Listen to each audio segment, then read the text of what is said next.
அருட்பெருஞ்சோதி அருட்பெருஞ்சோதி தனிப்பெரும் கருணை அருட்பெருஞ்சோதி.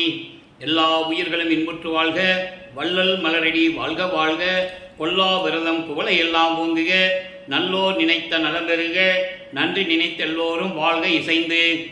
உலக மக்களே, அறிவார்ந்த அன்பர்களே, ஆண்மநேய ஒருமைப்பாட்டுடைய அன்பர்களே, வல்லப்பமான நமக்கு அருளிய திருவெட்பாவிலிருந்து ஞானசரியை பாடலுடைய விளக்கங்களை பார்த்து கொண்டிருக்கிறோம். ஞானசரியை என்பது மரணமில்லா பெருவாழ்வை தருவது. பிறப்பு இறப்பு என்ற அவத்தைகளை நீக்கி மரணமில்லா பெருவெளியில் வாழ வேண்டும் என்பதற்காகத்தான் வல்லப்பமானவர்கள் ஞானசரியை நமக்கு அருளினார்கள். ஏற்கனவே நாம் அருட்பெருஞ்சோதி ஆண்டவருடைய திருவிளையாடல் என்ற பதிவுகளிலே நாம் ஏற்கனவே தெளிவாக பார்த்தோம். வல்லப்பமானவர்கள் ஏன் ஒரு தாயின் வழியாக இந்த பூலோகத்திற்கு வருவிக்க உற்றார் என்பதையும், தனது மகனை அருட்பெருஞ்சோதி ஆண்டவர் 32 ஆண்டுகள் வரையிலும் சமயங்களிலும் மதங்களிலும் மார்க்கங்களிலும் சொல்லப்பட்ட நெறிமுறைகளை பின்பற்றி கொண்டு அதனுடைய சங்கற்ப விகற்பங்களில் எப்படியெல்லாம் இருந்தார் என்பதையும், அதன் பிறகு 33வது ஆண்டிலே முதலாக சுத்த சிவஞான வழிக்கு சென்று தன் தந்தையிடமிருந்து சுத்த சன்மார்க்கத்தை பெற்றதையும், சாகா கல்வியை கற்றுக்கொண்டதையும் எல்லாமே நாம் தெளிவாக பார்த்தோம். அதன் பிறகு கருங்குழியிலே 9 ஆண்டுகள் இருப்பிடமாக இருந்த பொழுது அங்கே என்னென்ன திருவிளையாடல்கள் நடந்தது என்பதை நாம் தெளிவாக பார்த்தோம். அதன் பிறகு தர்மசாலையை உருவாக்கியது, ஜீவகாரிய ஒழுக்கத்தை உலக மக்களுக்கு கூறியது, நீதிமன்றத்திலே திருவெட்பா மறுப்பா என்று அறிவிக்க முடியாது என்ற மகத்தான தீர்ப்பை பெற்றுக்கொண்டு தர்மசாலையிலே இருக்கும்போது என்னென்னலாம் திருவிளையாடல்கள் நடந்தது என்பதையும் தெளிவாக பார்த்தோம். அதன் பிறகு வல்லப்பமானவர்கள் 27/4/1870 ஆண்டு 27/4/1870 தர்மசாலையை விட்டு புறப்பட்டு மேட்டுக்குப்பம் எப்படி சென்றார் என்பதையும், அங்கே தந்தையும் மகனும் அருட்பெருஞ்சோதி ஆண்டவரும் தனது மகன் வல்லப்பமானவர்களும் எப்படியெல்லாம் உரையாடினார்கள் என்பதையும் நாம் தெளிவாக பார்த்தோம். அதன் பிறகு சத்தியஞான சபையை கட்டியது, எல்லா விளக்கங்களையும் பார்த்தோம். இப்போ ஞானசரியனுடைய விளக்கத்தை பார்த்து கொண்டிருக்கிறோம். இன்றைக்கு 5வது பாடல். ஞானசரியை என்பது 28 பாடல்களை கொண்டது. இன்று 5வது பாடலுடைய விளக்கத்தை பார்க்க போகிறோம். நன்றாக கவனியுங்கள். இப்போ வல்லப்பமானவர்கள் மேட்டுக்குப்பத்திலே இருப்பிடமாக கொண்டுள்ளார்கள், அங்கே உறைவிடமாக இருந்து கொண்டிருக்கிறார்கள் என்பதை பார்த்து கொண்டிருக்கிறோம். இன்புறலாம் எவ்வுலகும் ஏற்றிட வாழ்ந்திடலாம், எல்லாம் செய்வல்ல சித்தி இறமையும் பெற்றிடலாம், அன்புடையீர் வம்பின் இங்கே சமரச சன்மார்க்கம் அடைந்திடுமின், அகவடிவு இங்கு அனக வடிவாகி. நல்லா கவனிக்கணும். அகவடிவு இங்கு அனக வடிவாகி பொன்புடை நன்கு ஒளிர் ஒளியே. இறைவனை எப்படி கூப்பிட சொல்றாரு? சமயங்களையும் மதங்களையும் மார்க்கங்களையும் சார்ந்திருந்த போது, சிவபெருமானை இறைவனாக ஏற்றுக்கொண்டிருந்த பொழுது, சிவபெருமானே நமச்சிவாய சிவாய நமன்னு சொல்லுவார். சுத்த சன்மார்க்கத்தை பெற்ற பிறகு அதெல்லாம் தேவையில்லை என்ற நிலை வரும்போது எப்படி சொல்றாரு இறைவனை? பொன்புடை நன்கு ஒளிர் ஒளியே, புத்தமுதே ஞான பூரணமே, ஆரணத்தின் பொருள் முடிமேல் பொருளே, வன்புடையார் பிறருக்கரிதாம் மணியே, சிற்றவையின் மாமருந்தே என்று உரைமின் தீமையெல்லாம் தவிர்ந்தே. இந்த பாடல், இந்த பாடலுடைய விளக்கம் பாருங்க. இன்புறலாம் எவ்வுலகம் ஏற்றிட வாழ்ந்திடலாம். அதாவது அருள் செல்வம் பொருள் செல்வம் எல்லாவற்றையும் பெற்றுக்கொண்டு நாம் இன்பமாக வாழலாம், இன்பமாக வாழலாம், சந்தோஷமாக வாழலாம் சொல்றாரு. ஏன்? எவ்வுலகம் ஏற்றிட வாழ்ந்திடலாம், எல்லா உலகங்களும் போற்றும்படி நம்மளை மதிக்கும்படி வாழலாம். அதுக்கு என்ன வழி? எல்லாம் செய்வல்ல சித்தி இறமையும் பெற்றிடலாம். எல்லா அருள் வலிமைகளையும் பெற்றுக்கொண்ட அருள் ஆற்றலையும் நாம் பெற்றுக்கொள்ளலாம். அன்புடையீர் வம்பின், எப்படி கூப்பிடுறார் பாருங்க உலக மக்களை. அன்புடையீர், என் அன்பான மக்களே, உலக மக்களே வாருங்கள், இப்பொழுது சுத்த சன்மார்க்கத்தை பெற்றுக்கொள்ளுங்கள், சுத்த சன்மார்க்கத்தில் சேருங்கள், அதை அடைந்திடுமின் என்று கூறுகிறார். சுத்த சன்மார்க்கத்தை பெற்றுக்கொள்ளுங்கள். சுத்த சன்மார்க்கத்தை பெற்றுக்கொண்டால்தான் நீங்கள் மரணமில்லா பெருவாழ்வில் இருக்க முடியும், எல்லா உலகங்களையும் போற்ற முடியும், மதிக்க முடியும், நீங்கள் வாழ முடியும். இறைவனுடைய அருள் செல்வங்களையும் பொருள் செல்வங்களையும் நீங்கள் பெற்றுக்கொள்ளலாம். இறைவனுடைய அருள் ஆற்றலையும் பெற்றுக்கொள்ளலாம். எல்லா வல்ல சித்தி அருளையும் இறைமையும் நீங்கள் பெற்றிடலாம். அப்போ என்ன பண்ணணும்? நம்ம சுத்த சன்மார்க்கத்திற்கு வரணும். அகவடிவு இங்கு அனக வடிவாகி இறைவனை சொல்றாரு. அகவடிவு என்பது மலங்கள் சூழ்ந்த இந்த தேகத்தை நீக்கி சுத்த தேகமாக இருக்கக்கூடிய இறைவன் அனக வடிவாகி என்பது ஒளி வடிவமாக திகழ்ந்து கொண்டிருக்கின்ற இறைவன் நன்கு ஒளியே. இறைவன் அப்படி சொல்றாரு. அற்புதஞ்சோதி ஆண்டவரே, மலங்கள் நீங்கிய சுத்த தேகத்தோடு ஒளி விட்டுக் கொண்டிருக்கின்ற, ஒளி வீசிக் கொண்டிருக்கின்ற ஒளி தேகமாக இருக்கின்ற இறைவனே, புத்தமுதே, ஞான பூரணமே, மெஞ்ஞானம் உடைய இறைவனே, ஆரணத்தின் பொருள் முடிமேல் பொருளே. ஆரணம் என்பது வேதங்கள். ரிக்வேதம், யசுர்வேதம், சாமவேதம், அதர்வண வேதம். இந்த வேதங்களுடைய விளக்கங்களுக்கு மேல் விளக்கமாக விளங்கி கொண்டிருக்கின்ற இறைவன் அருட்பெருஞ்சோதி ஆண்டவர். வேதங்களுடைய விளக்கங்களுக்கு முடிவுகளுக்கு மேல் விளங்கி கொண்டிருக்கின்ற அருட்பெருஞ்சோதி ஆண்டவரே, இறைவன் அப்படி கூப்பிட்டு சொல்றார். போற்றுங்கள், மகிழுங்கள், வாழ்த்துங்கள், வணங்குங்கள் என்றெல்லாம் சொல்லுவார். அப்படிப்பட்ட இறைவனே, வன்புடையார் பிறருக்கு அரிதாம். அண்டர்லைன், வன்புடையார் பிறருக்கு அரிதாம். வன்புடையார் யாரு? சமயங்களையும் மதங்களையும் மார்க்கங்களையும் சார்ந்து கொண்டு அதில் கூறப்பட்ட நெறிமுறைகளை பின்பற்றி கொண்டு தீய செயல்களில் ஈடுபட்டு கொண்டு உயிர் கொலை செய்து கொண்டு புலால் சாப்பிட்டு கொண்டு இருக்கின்றவர்கள் தான் வன்புடையார் என்று கூறுகிறார். சுத்த சன்மார்க்கத்தை சேராதவர்கள், அவர்கள் அடைய முடியாத நிலையில் இருக்கின்ற மணி போன்ற இறைவனை பிறருக்கு அறிதாம். இறைவனை பார்க்க முடியாதவங்க, இறைவனுடைய அருளையும் பெற முடியாது. பிரம்மன், திருமால், ருத்திரன், மகேஸ்வரன், சதாசிவம் போன்றவர்களே இந்த நிலையில் இருந்து கொண்டிருக்கிறார்கள் என்பதை நாம் பாடல் மூலமாக ஏற்கனவே பார்த்தோம். பூத்திடும் அவனும் காத்திடும் அவனும் புல் விலங்கு உருக்கோடு நேடியும் ஏத்திடும் முடியும் கூத்திடும் அடியும் இன்னும் காண்கிலர் என்று சொல்லுவார். பிரம்மனும் திருமாலுமே இறைவனை பார்க்க முடியாமல், புல்லுன்னா அன்னப்பறவை, பறவை, விலங்குனா பன்றி. பிரம்மன் அன்னப்பறவையாகவும் திருமால் பன்றியாகவும் உருவம் எடுத்து பிரம்மன் முடியை தேடி செல்லுகிறான், திருமால் அடியை தேடி செல்லுகிறான். பார்க்க முடியவில்லை. வன்புடையார் பிறருக்கரிதாம். அவங்களாம் சுத்த சன்மார்க்கத்தை சேர்ந்தவர்கள் அல்ல என்பதை திருவெட்பாவிலே தெளிவாக நமக்கு அள்ளியிருக்கிறார்கள். சமயங்களை சார்ந்தவர்கள், மார்க்கங்களை சார்ந்தவர்கள், இறைவனுடைய அருளை பெற்றுக்கொண்டு, இறைவனுடைய அருள் ஒளியால் சிறிதளவு அருளை பெற்றுக்கொண்டு இந்த வையகத்துக்கும் வானகத்துக்கும் மனம் போடும்படி தெரிந்தவர்கள் என்று சொல்லுவார். அவர்தான் வன்புடையார். சமயங்களையும் மதங்களையும் மார்க்கங்களையும் பற்றுக்கொண்டு அதன் நெறிமுறைகளை பின்பற்றி கொண்டிருக்கின்றவர்கள் வன்புடையார். அவர்களெல்லாம் அடைய முடியாத இறைவன். அப்படிப்பட்ட இறைவன் சிற்றவையின் மான்மருந்தே, சிற்றவையில் விளங்கி கொண்டிருக்கின்ற இறைவனே என்று உரை நின் என்று போற்றுங்கள், வாழ்த்துங்கள், வணங்குங்கள், தீமையெல்லாம் தவிர்ந்தே. மனதிலே நினைத்து நீங்கள் இறைவனை வாழ்த்தினால் தீமைகள் எல்லாம் தீர்ந்துவிடும். துன்பங்கள், துயரங்கள், இடர்கள் எல்லாமே நீங்கிவிடும் என்று சொல்லுகிறார். ஆக இந்த பாடலுடைய மைய கருத்து என்னவென்றால், உலக மக்களுக்கு எடுத்து சொல்லுகிறார். உலக மக்களே, நீங்கள் விரைந்து வாருங்கள், சுத்த சன்மார்க்கத்தை பெற்றுக்கொள்ளுங்கள்.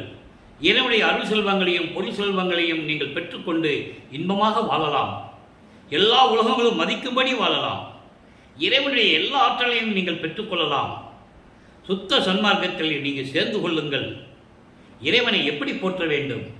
மலங்கள் நீங்கிய இறைவன், அப்படிப்பட்ட தேகத்தை நீக்கி சுத்த தேகமாக இருக்கக்கூடிய இறைவன் ஒளி வடிவாகி சிற்றவையிலே விளங்கி கொண்டிருக்கின்ற இறைவன், பொன் போன்று மின்னிக் கொண்டிருக்கின்ற சிற்றவையிலே இருந்து கொண்டிருக்கின்ற இறைவன், மெஞ்ஞானத்தில் இருக்கின்ற இறைவன். ஞானம் வேறு, மெஞ்ஞானம் வேறு. நம்ம ஏற்கனவே அந்த விளக்கங்கள் நிறைய நம்ம பார்த்துருக்கோம். ஏற்கனவே நம்ம பதிவில் சொல்லியிருக்கோம். ஞானம் பெற்றவர்கள் தான் சமயங்களையும் மதங்களையும் மார்க்கங்களையும் சேர்ந்தவர்கள் ஞானத்தை பெற்றவர்கள். அந்த ஞானத்தை பயன்படுத்தி கொண்டு கர்ம சித்தி, யோக சித்தி, இந்த மாதிரி சித்திகளிலே அடைந்தவர்கள். ஞான சித்தியை யாரும் அடையவில்லை. நல்லா புரிஞ்சுக்கணும் நீங்கள். அதனால தான் திருவந்தியார் பதிகத்தில் சொல்லுவார், 64வது பதிகம் திருவந்தியார் பதியத்தில் சொல்லுவார், 10வது பாடலில் சொல்லுவார், சமயங்களையும் மதங்களையும் மார்க்கங்களையும் சார்ந்தவர்கள் எப்படிப்பட்டவர்கள், யாராக இருந்தாலும் சரி, இந்த பிரபஞ்சத்தில் தோன்றிய முனிவர்கள், ரிஷிகள், சமய புறவர்கள், சித்தர்கள், முத்தர்கள் எல்லாருமே யாராக இருந்தாலும் சரி முத்தி நிலையை அடைந்தவர்கள் தான். அதெல்லாம் சொல்லுவாரே, முத்தியை பெற்றேன், முத்தியினால் ஞான சித்தியை உற்றேன். முத்திக்கு அப்புறம் ஞான சித்தி என்ற ஒரு நிலை இருக்கிறது. முத்தி என்பது சமயங்களையும் மதங்களையும் மார்க்கங்களையும் சார்ந்த நிலைகள். சித்தி என்பது, ஞான சித்தி என்பது சுத்த சன்மார்க்கத்தை பெற்ற பிறகுதான் கிடைக்கும். ஞான சித்தியை உற்றேன் என்று உந்திப்பற, சித்தன் ஆனேன் என்று உந்திப்பற, நான் கடவுளாயிட்டேன்னு சொல்றேன். இந்த நிலையினுடைய விளக்கங்களை நம்ம ஏற்கனவே பார்த்தோம். அப்போ இந்த விளக்கத்தை சொல்ல வேண்டிய கடமை இருக்கிறது. வல்லப்பமான் ஏன் வருவிக்க விட்டார் இந்த பூலோகத்திற்கு, அதுக்கான விளக்கங்கள் நம்ம நிறைய பார்த்துருக்கோம். இருந்தாலும் சொல்ல வேண்டிய, அப்பப்போ சொல்ல வேண்டிய கடமை இந்த வள்ளலார் ஊழியனுக்கு இருக்கிறது. ஏனால் வல்லப்பமான் அவர்கள் வருவிக்க விட்டு 203 ஆண்டுகள் ஆகியும் கூட அவருடைய இறைநிலையை, கடவுள் நிலையை, கடவுளின் மகனாக ஒரு தாயின் வழியாக வருவிக்க விட்டார் என்ற நிலையை உலக மக்களுக்கு தெரியப்படுத்த வேண்டும். இது இறைவனுடைய திருவிளையாடல்களால் நடந்தது என்பதை நாம் ஏற்கனவே திருவிளையாடல் பதிவுகளிலே நாம் ஏற்கனவே பார்த்திருக்கிறோம். ஆக உலக மக்களே, சுத்த சன்மார்க்கத்தில் சேர்ந்து கொள்ளுங்கள். சுத்த சன்மார்க்கத்தில் சேர்ந்தால்தான் உயிர் இரக்கம் இருக்கும், தயவும் கருணையும் பிறக்கும், ஜீவகாரிய ஒழுக்கம் விளங்கும், அறிவுக்கு விளங்கும். ஜீவகாரிய ஒழுக்கமே கடவுள் வழிபாடு, மோட்ச வீட்டின் திறவுகோள் என்றெல்லாம் வல்லப்பமானவர் கூறுகிறார்கள். எனவே உலக மக்களே, நீங்கள் எல்லாம் சுத்த சன்மார்க்கத்தில் இணைந்து சுத்த சன்மார்க்க நெறிகளை பின்பற்றி கொண்டு கொலையும் புலையும் தவிர்த்து இறைவனை வணங்குங்கள். அழகாக நமக்கு இந்த பிரபஞ்சத்திற்கு தேவையான மகாமந்திரத்தை கூறியிருக்கிறார்கள். அருப்பெருஞ்சோதி அருப்பெருஞ்சோதி, தனிப்பெருங்கருணை அருப்பெருஞ்சோதி என்ற நிலையை நீங்கள் இறைவனிடம் உச்சரித்து இறைவனுடைய அருளை நீங்கள் பெற வேண்டும். இப்போ இந்த பாடலுக்கு ஏற்றபடி இப்போ சொல்றாரு, ஆவணத்தின் பொருள் முடிமேல் பொருளைன்னு சொல்றாரு. அதற்கான விளக்கத்தையும் தர வேண்டியிருக்கிறது. சானசரி விளக்கம் மட்டும் சொல்லுவது நமது நோக்கமல்ல, அதனுடைய அடிப்படை சார்ந்த விளக்கங்கள் என்ன. 106வது பதிகம் சுத்த சிவநிலை என்ற பதிகத்திலே 19வது பாடலிலே கூறுவார் பாருங்கள். ஆரணமும் ஆகமும், ஆரணமும் ஆகமும் ஆங்காங்கு உரைக்கின்ற காரணமும் காரியமும் காட்டுவித்தான். தாரணியில் கண்டேன் கழிக்கின்றேன், கங்குள் பகல் அற்ற இடத்து உண்டேன் அமுதம் உவந்து. அதாவது ஆரணம் என்பது வேதங்கள், ரிக்வேதம், யசுர்வேதம், சாமவேதம், அதர்வண வேதம். ஆகமம் என்பது சிவநெறி நூல்கள். இவர்கள் எல்லாம் அப்பப்போ இந்த பிரபஞ்சம் தோற்றிய காலத்திலிருந்து உருவாக்கப்பட்டது. அப்பப்போ சொல்லுகின்ற, அங்காங்கே சொல்லுகின்ற அந்த காரணமும் காரியமும். காரணம் என்பது நோக்கம், காரியம் என்பது செயல்பாடுகள். ஒரு நோக்கம் இருந்தால்தான் அதை செயல்படுத்த முடியும். செயல்பாடு வச்சுட்டு நோக்கத்தை கொண்டு வர முடியாது. ஒரு நோக்கம் இருந்தால்தான், ஒரு நிலையை அடைய வேண்டும் என்ற நோக்கம் இருந்தால் அந்த நிலையை எப்படி அடைய வேண்டும் என்ற செயல்பாடுகள் நமக்கு அறிவில் விளங்கும். அப்போ அந்த காரணமும் காரியமும் காட்டுவித்தான் எனக்கு. அருப்பெருஞ்சோதி ஆண்டவர் தன் மகனுக்கு சமயங்களிலும் மதங்களிலும் மார்க்கங்களில் இருக்கும்போது காட்டவில்லை. அந்த விளக்கங்கள் அவருக்கு தெரியாது. சுத்த சன்மார்க்கத்துக்கு தன் மகனுக்கு கொடுத்து அதன் பிறகு நோக்கங்களையும் செயல்பாடுகளையும் காட்டுகிறார்.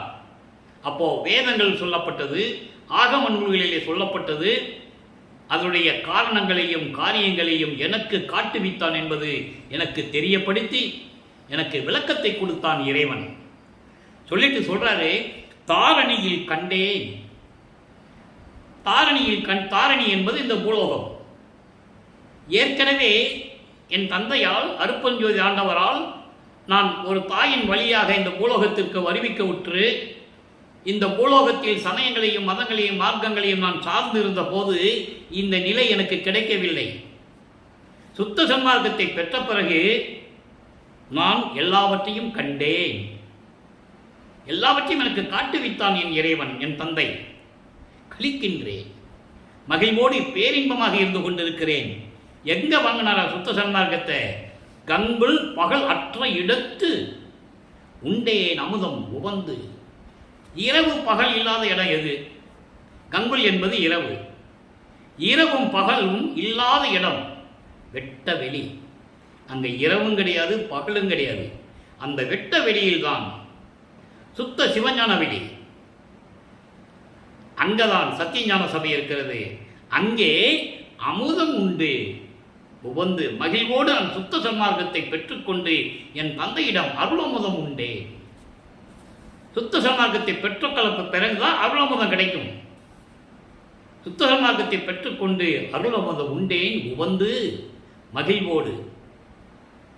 அப்போ சுத்த சன்மார்க்கத்தில் இருந்தால்தான் இறைவனுடைய அருளை பெற முடியும் என்ற நிலையை உலக மக்களுக்கு தெளிவாக நமக்கு அருளியிருக்கிறார்கள் நமது பிள்ளை பெருமானவர்கள் என்பதை நீங்கள் புரிந்து கொள்ள வேண்டும். அதான் இரவும் பகலும் இல்லாத இடம் வெட்ட வெளி.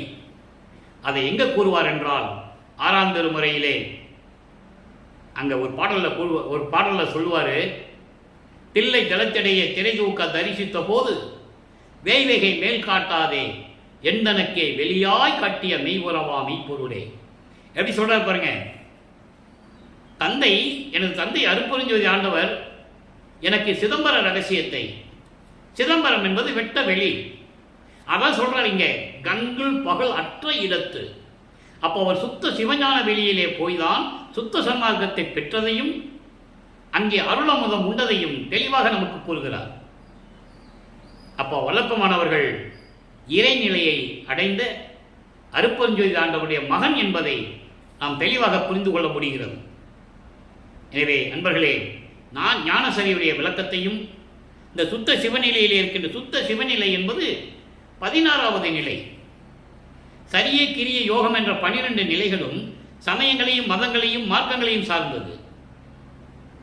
13வது நிலை திரையோதச நிலை என்று கூறுவார். அதிலிருந்துதான் ஞானசரியை உருவாகிறது. மரணமில்லா பெருவாழ்வு தொடங்குகிறது. சுத்த சன்மார்க்கத்தில் இருந்தால்தான் மரணமில்லா பெருவாழ்வை பெற முடியும். பிறப்பு இறப்பு என்ற அவத்தைகளிலிருந்து நீங்க முடியும். அடியலாக்கிக் கொண்டாய் என் அவலம் நீக்கியே என்று கூறுவார்.